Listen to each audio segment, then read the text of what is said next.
But I'm not gonna act like I'm not scared of them. I have a reason to be scared. The story you're about to witness is part courtroom thriller, part roast battle, and part masterclass in how chaos spreads online. Welcome to the intersection of Cat Williams' razor-wire wit and Shannon Sharpe's $50 million legal landmine.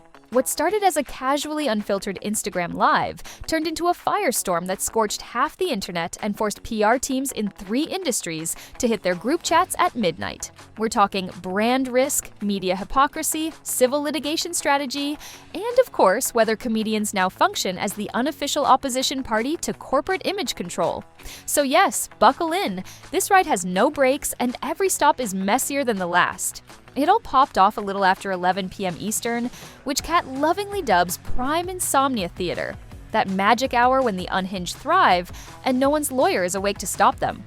The stream started with a modest 4,000 loyal night owls, but once Kat started dragging Shannon Sharpe like he was auditioning for a scorched earth TED Talk, the view count exploded, 230,000 in under 20 minutes.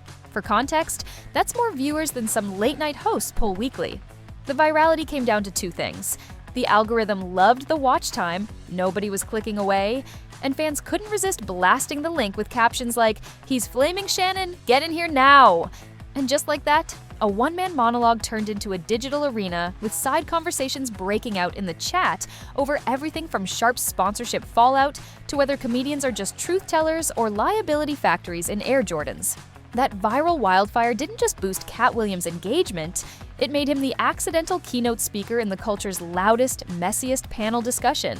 He hit the exact sweet spot where sharp-edged comedy, social outrage, and real-time scandal collide.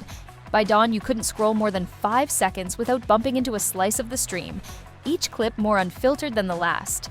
And while morning TV producers wiped sleep from their eyes, they were also wiping down whiteboards trying to figure out how to frame a story they never owned, but suddenly had to chase. To understand how Kat's monologue landed with Old Testament thunder, we have to roll back 6 weeks to when Jane Doe's lawsuit hit the Nevada court system like a stray uppercut.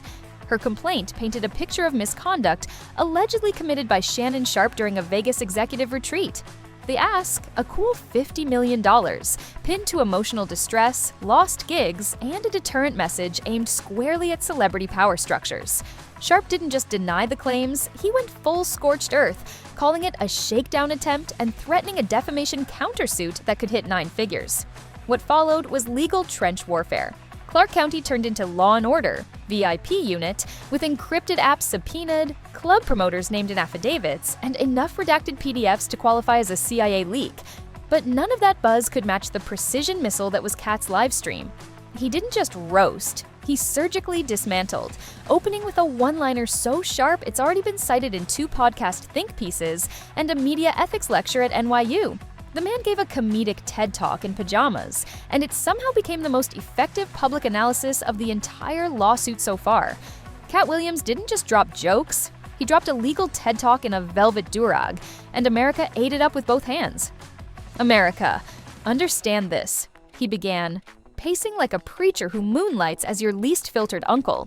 When you hand a retired tight end 50 microphones, 3 networks, and enough tequila to sponsor the Cinco de Mayo parade, don't act surprised when controversy follows him home like a stray pit bull. The comment section lit up like Times Square on a sugar rush. Caps lock on, facts flying, and keyboards clacking like typewriters in a newsroom fire drill. Then came the kicker. Y'all love that man's hot takes until the thermostat breaks. And suddenly you blaming the weather for being too honest. That bar didn't just land, it moonwalked across platforms.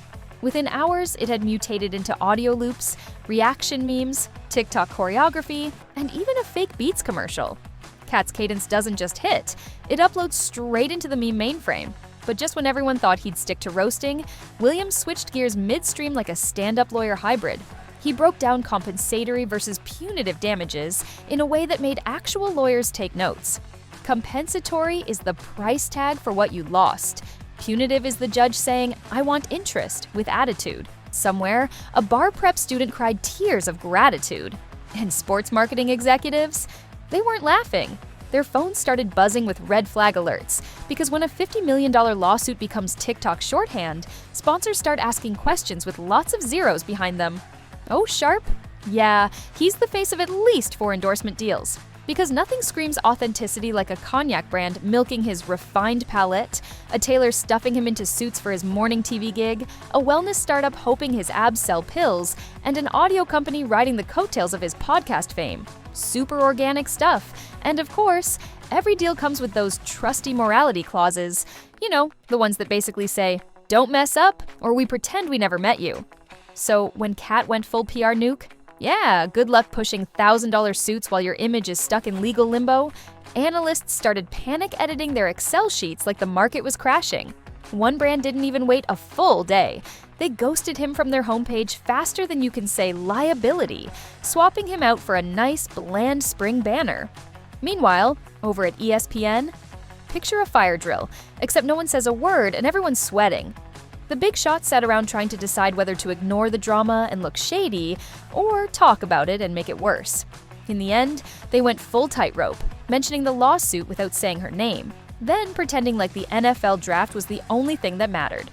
Bold strategy. So, ESPN chose the "let's pretend nothing's happening" route. And shocker, some people online weren't thrilled. Viewers accused them of wrapping their golden boy in bubble wrap. But hey, when your lawyers are whispering, please, for the love of lawsuits, shut up. You probably stick to weather updates. One wrong word and suddenly your broadcast gets subpoenaed. And Sharpe? Oh, he said everything by saying nothing. For 4 whole days. No gym selfies, no cigars, not even a recycled "grind never stops" quote. Just digital crickets. For a guy who posts like it's a part-time job, that kind of silence practically sets off sirens. Psychologists call it behavioral signaling. Conspiracy fans call it he's totally cutting a deal behind the scenes. Pick your favorite theory.